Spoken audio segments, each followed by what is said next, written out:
Stephen Eskinazi, that was a tough day. It's tougher day come really for Middlesex, 75 all out, and well, at 15 for 3, probably the feeling in the field was right, let's keep them coming, but a bit of luck, but also a lot of grit from Wells and Carey at the end got them through to the close.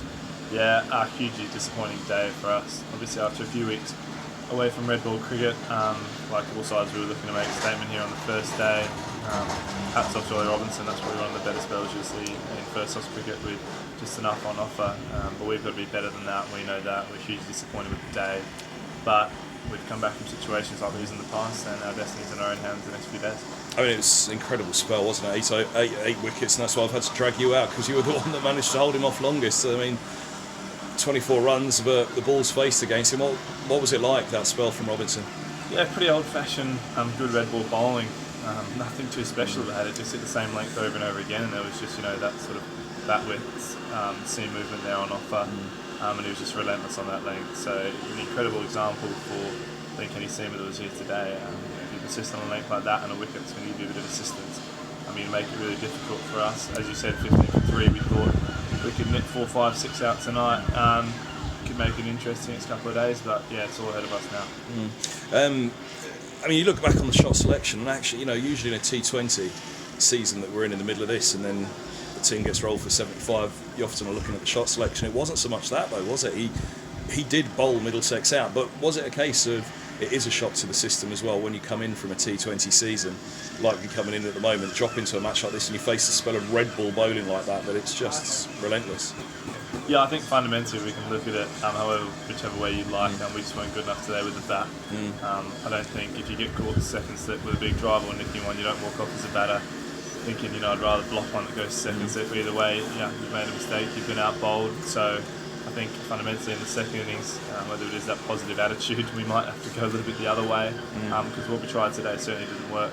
And if you let someone bowl in a dangerous area long enough with a bit in the wicket, they're probably going to come out on top. So we'll be finding out ways over the next couple of days to combat that. Yeah, for yourself, you've had a really good white ball season. As tough as it was out there, it felt good in red ball just to be battling as hard as you were for a while, wasn't it? Because obviously the runs this season have come in the white ball, whereas you're top scorer in the championship last year.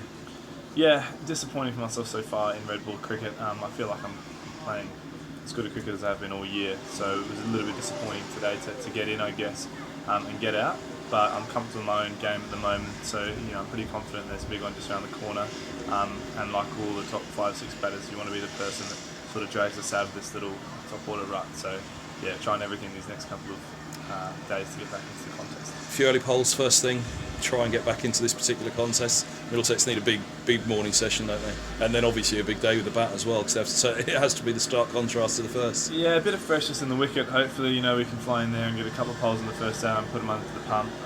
But I think fundamentally, the second innings for us is huge.